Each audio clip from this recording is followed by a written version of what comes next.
2019ರಲ್ಲಿ ಬರ್ಗಢ್ ಕುಟುಂಬ ನ್ಯಾಯಾಲಯ 2012ರಿಂದಲೇ ಪತ್ನಿ ಹಾಗೂ ಮಗಳಿಗೆ ತಲಾ 5,000 ರೂಪಾಯಿ ಅಂದರೆ ಒಟ್ಟಾರೆಯಾಗಿ 10,000 ರೂಪಾಯಿ ಪಾಲನಾ ಭತ್ಯೆ ನೀಡುವಂತೆ ಪತಿಗೆ ನಿರ್ದೇಶಿಸಿತ್ತು.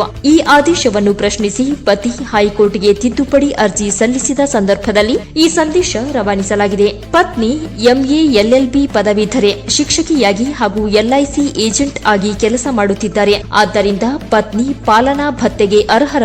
ಜೊತೆಗೆ 18 ವರ್ಷ ತುಂಬಿರುವ ಮಗಳು ಮೇಜರ್ ಆಗಿರುವ ಕಾರಣ ಸೆಕ್ಷನ್ 125 ಸಿಆರ್ಪಿಸಿ ಅಡಿಯಲ್ಲಿ ಪಾಲನಾ ಭತ್ಯೆ ಕೇಳಲು ಸಾಧ್ಯವಿಲ್ಲ ಎಂದು ಪತಿ ವಾದಿಸಿದ್ದಾರೆ. ಪತಿಯ ವಾದವನ್ನು ತಿರಸ್ಕರಿಸಿರುವ ಹೈಕೋರ್ಟ್ ಸೆಕ್ಷನ್ 125 ಸಿಆರ್ಪಿಸಿ ಪ್ರಕಾರ ವಿಕಲಾಂಗಚೇತನರನ್ನು ಹೊರತುಪಡಿಸಿ ಮಕ್ಕಳಿಗೆ ಅಪ್ರಾಪ್ತ ವಯಸ್ಸಿನವರಿಗೆ ಮಾತ್ರ ಪಾಲನಾ ಭತ್ಯೆ ನೀಡಬೇಕಾಗುತ್ತದೆ. ಆದರೆ ಹಿಂದೂ ದತ್ತು ಮತ್ತು ಪಾಲನಾ ಕಾಯ್ದೆ 1956ರ ಸೆಕ್ಷನ್ 20 ಸಬ್ಸೆಕ್ಷನ್ 3ರ ಪ್ರಕಾರ ಮದುವೆಯಾಗದ ಮಗಳು ಸ್ವತಃ ತನ್ನನ್ನು ನಿರ್ವಹಿಸಿಕೊಳ್ಳಲು ಸಾಧ್ಯವಾಗದಿದ್ದರೆ ಮದುವೆಯಾಗುವವರೆಗೆ ಪಾಲನಾ ಭತ್ಯೆ ಪಡೆಯಲು ಅರ್ಹಳಾಗಿದ್ದಾಳೆ.